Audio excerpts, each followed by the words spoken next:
Bonjour à tous et bienvenue pour cette huitième séance d'atelier d'économétrie. Alors, c'est une séance qui vient un petit peu tard, hein. On a pris un peu de retard sur les séances, donc on va essayer de rattraper ça cette semaine. Donc cette semaine, vous allez avoir cette vidéo qui corrige l'application du chapitre 7 sur les modèles VAR.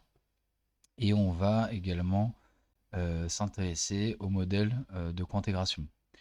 La semaine prochaine, on va remettre en place les rendez-vous individualisés par groupe qu'on avait déjà fait avant les vacances.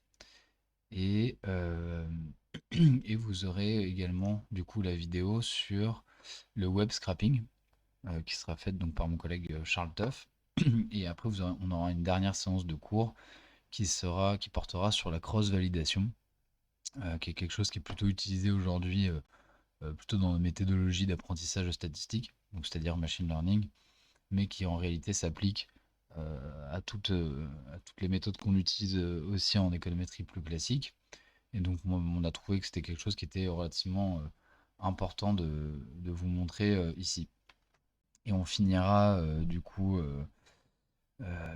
en, en avril avec une dernière séance de, de, de, de rendez-vous individualisé par groupe. Voilà. Alors cela étant dit, on va commencer cette séance donc en corrigeant l'application du chapitre 7 sur les VAR.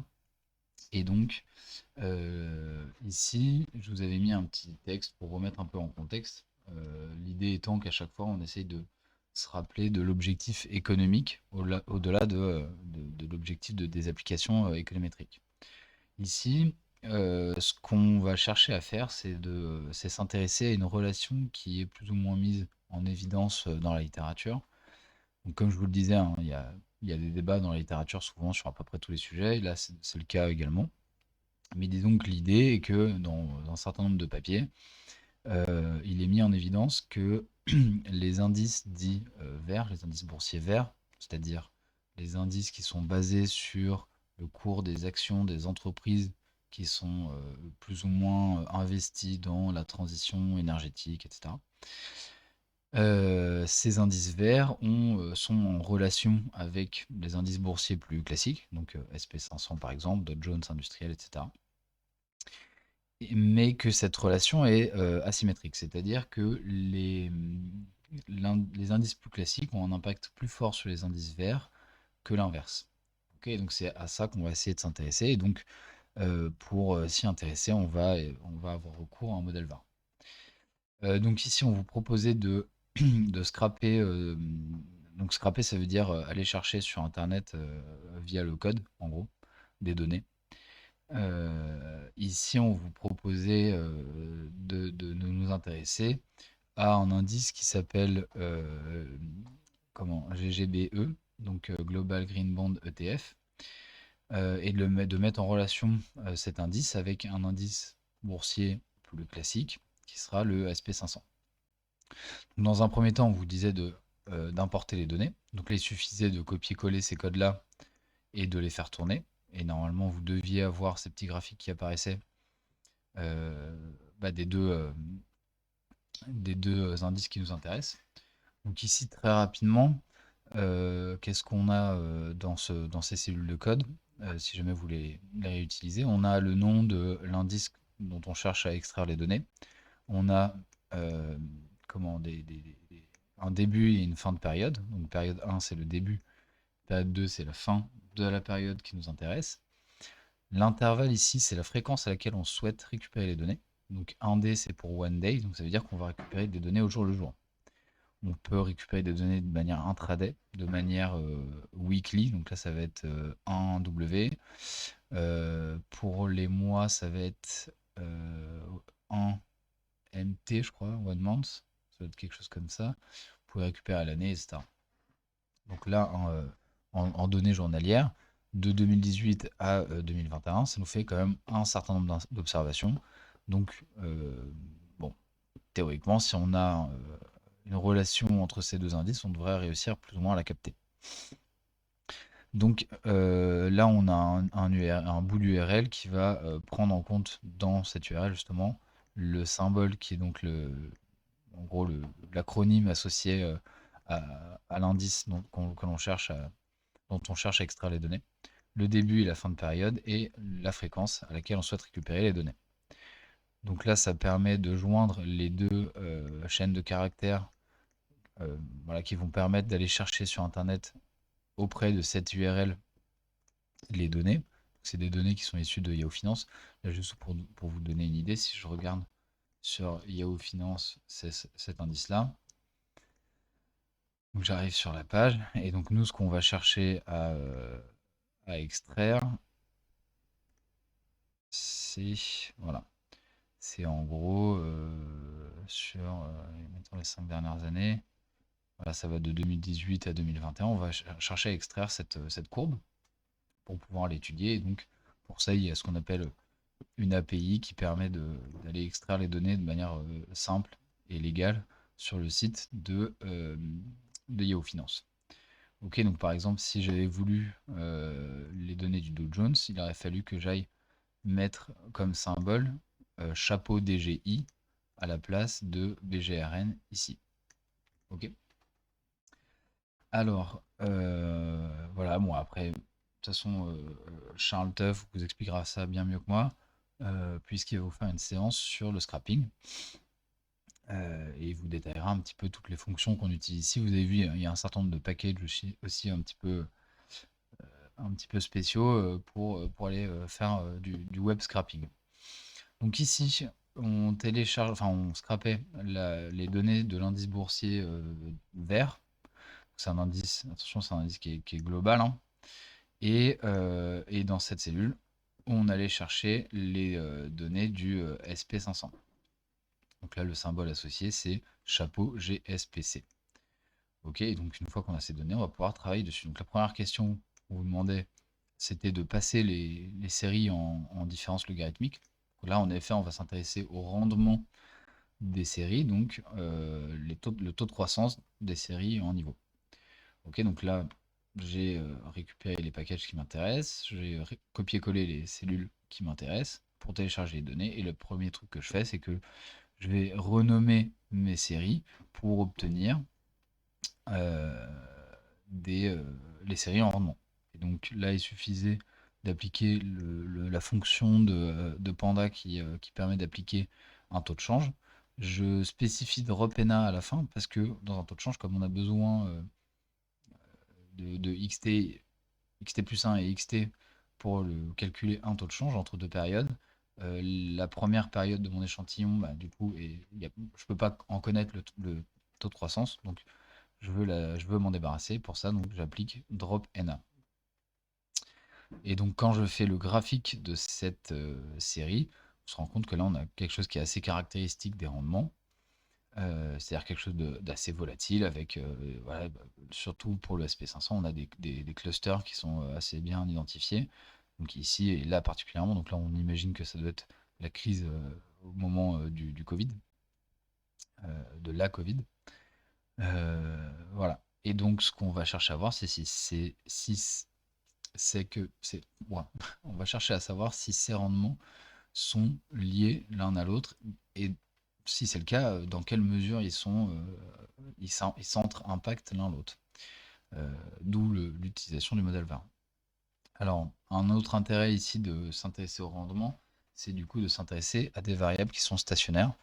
Pour rappel, hein, quand on met en place un VAR, on veut avoir des variables qui sont stationnaires. Ok, donc c'est la première chose qu'on va regarder, hein. Donc ça, c'était la question 3. On va aller tester la stationnarité de nos séries. Et donc effectivement, une fois qu'on aura vu la cointégration, techniquement, il faut regarder lorsque les séries ne sont pas stationnaires comme là en indice. Il faut regarder s'il n'y a pas une relation de cointégration entre les deux. D'accord. Ça sera plus clair une fois qu'on aura vu le cours sur la cointégration qui vient tout de suite après cette vidéo. Donc on teste la stationnarité, donc ça, vous commencez à être un petit peu familier de la procédure. Ici on applique un test Nickel-Fuller augmenté. Dans un premier temps, on regarde le test, enfin le modèle avec constante et tendance, et on regarde la significativité de la tendance. Vous vous souvenez, c'est la variable qui vient après la constante dans ces sorties-là, hein. Et donc ici, on constate qu'elle est non significative, donc on ne prend pas la peine d'aller interpréter le résultat du test, on passe directement au modèle avec constante sans tendance.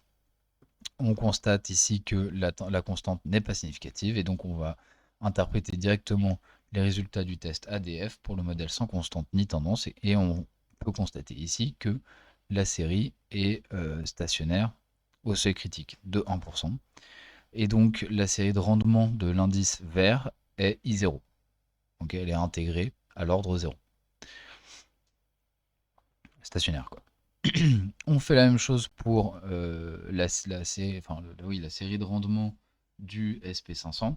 Donc là, on va obtenir la même chose. Donc toujours pareil, modèle avec constante et tendance. La tendance n'est pas significative, donc on passe au modèle avec constante sans tendance. La constante n'est pas significative, et donc on passe à l'interprétation du test pour le modèle sans tendance ni constante. Et on constate que là encore, la série est stationnaire. Donc on peut appliquer un VAR en ayant sur ces deux séries. Pour appliquer le VAR, donc, on avait vu qu'il fallait d'abord déterminer le nombre de retards et l'existence d'un lien de causalité. Donc c'est ce qu'on fait ici. D'abord, dans un premier temps, on va aller récupérer le nombre de retards en fonction des différents critères d'information, donc AIC, BIC, FPE et HQIC ici. Et on va avoir principalement deux retards identifiés, donc 10 et 2. On va commencer par utiliser le critère BIC pour simplifier un peu le modèle. C'était pas une des questions, hein, mais dans une étude de robustesse, on va mener à nouveau les estimations en utilisant le critère AIC pour avoir un nombre de retards un peu plus grand. On va voir que ça change pas grand-chose. D'un point de vue de la causalité, donc on va s'intéresser à la causalité au sens de Granger. Et donc là, ici, on utilisait la fonction Granger qui est là, voilà, qu'on avait importé de stats model. Et donc, vous vous souvenez, on va aller regarder ici l'attestat, je crois que c'est la première ou deuxième, ça change pas grand-chose. Et donc, ce que l'on... Enfin, pas l'attestat, d'ailleurs, la p-valeur.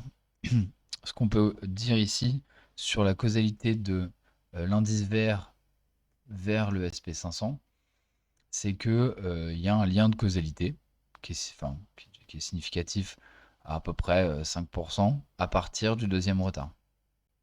Ici. Il n'y a pas de causalité pour le premier retard.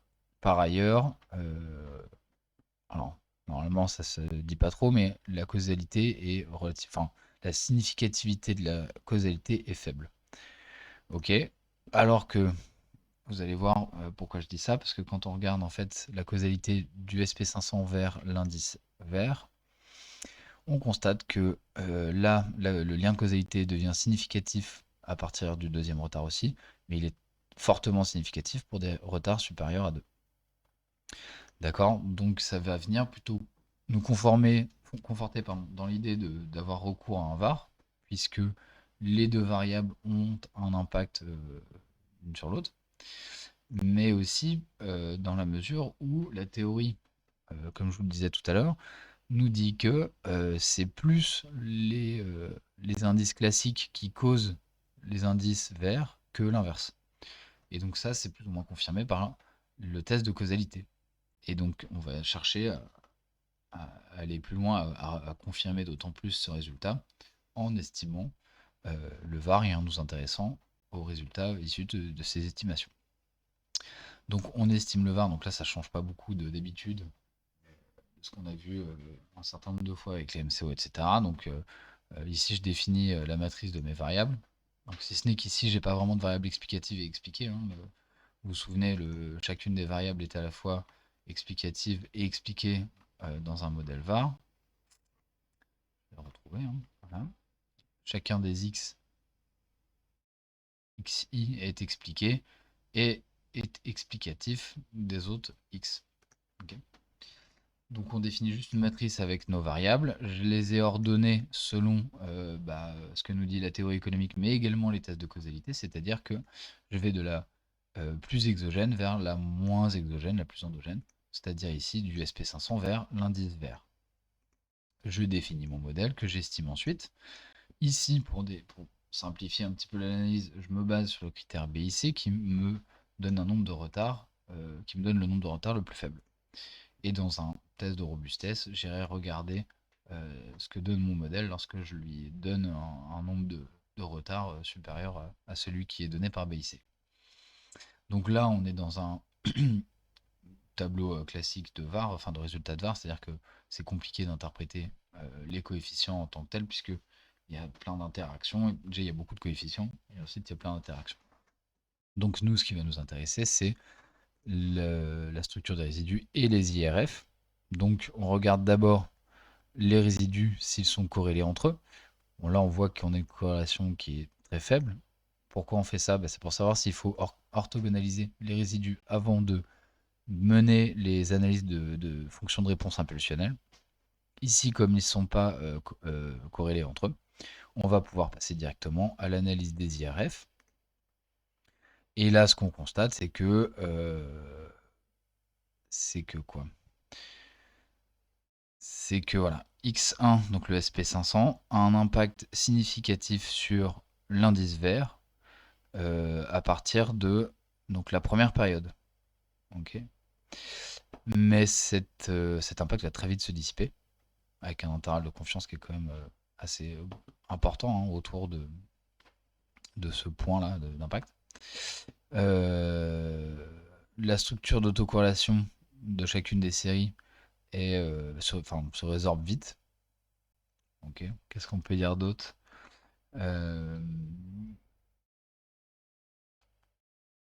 Voilà, bon là on a le 0 qui est quasiment tout le temps dans l'intervalle de confiance, donc on va se garder d'interpréter même ce retard-là qui pourrait avoir, dont on pourrait éventuellement dire que du coup l'indice vert peut avoir un impact à rebours par rapport à l'impact que le SP500 a sur l'indice vert. Mais voilà, il n'y a rien de très flagrant, donc finalement l'impact de l'indice vert sur le SP500 est très faible. Là aussi, hein, il n'est pas clair et net qu'on ait un impact du SP500 sur l'indice vert. Ok, donc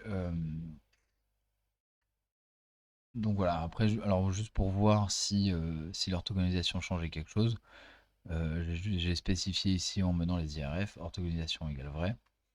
Voilà, on se rend compte que la différence n'est pas énorme. Ok, donc voilà, ça nous conforte dans l'idée qu'on n'avait pas besoin d'orthogonaliser les résidus dès le départ. Et alors je vous l'avais dit, ah oui non, avant ça, donc question 7, on va mener une étude de la décomposition de variance. Et là, ce que l'on constate, c'est que dans un cas comme dans l'autre, finalement, les variables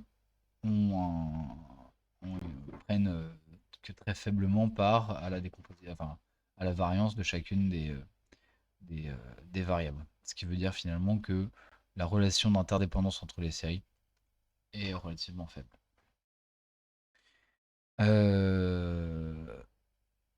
Voilà, donc là, ce que je vous disais, hein, le petit côté robustesse, on regarde ce qui se passe quand cette fois-ci, on garde AIC comme critère d'information.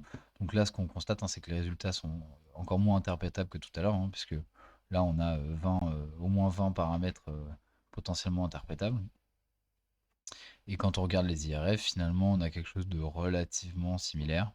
C'est-à-dire qu'on va avoir à court terme un impact significatif du SP500 vers l'indice vert, que dans les autres cas, on a des impacts qui sont vite résorbés et vite non significatifs. Alors ce qu'on peut regarder, c'est à plus long terme ici.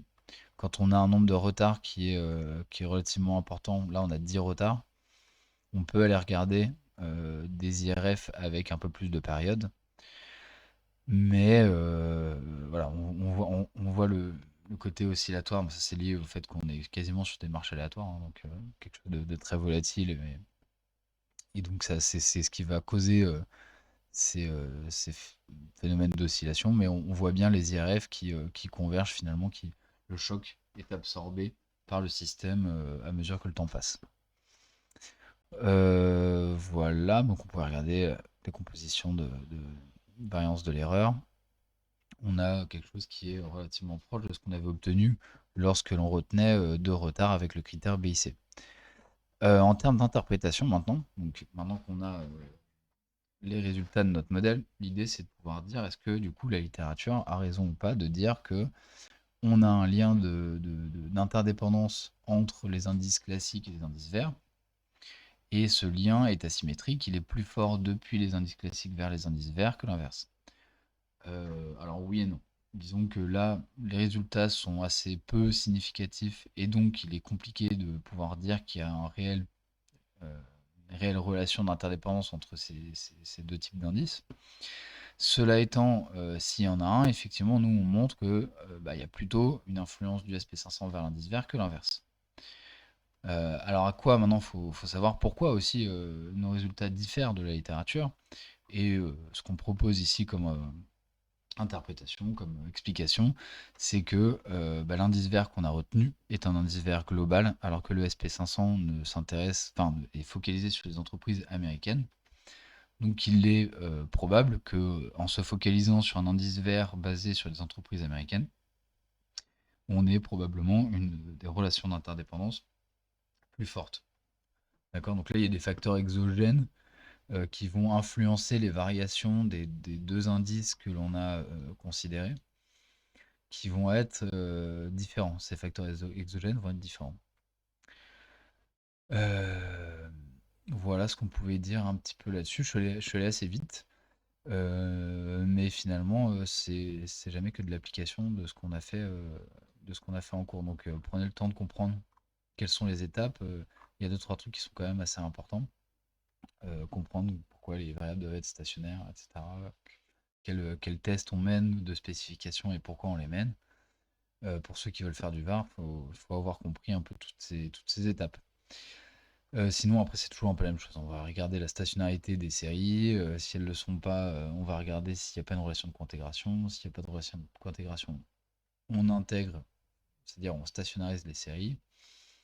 On s'intéresse au nombre de retard et à la causalité. On estime le VAR, on regarde les IRF, en n'oubliant pas de regarder la corrélation entre les résidus pour savoir s'il faut orthogonaliser les résidus avant de mener l'analyse des IRF. Et des compositions de variance pour terminer. Voilà. Donc, dernière chose à savoir sur cette application, c'est que une fois qu'on aura vu la cointégration, vous ne pourrez pas oublier de mener un test de cointégration lorsque vous ferez un VAR. Voilà. De toute façon, il y aura des applications aussi pour la cointégration, pas de souci là-dessus. Donc, à tout de suite pour le cours sur la cointégration.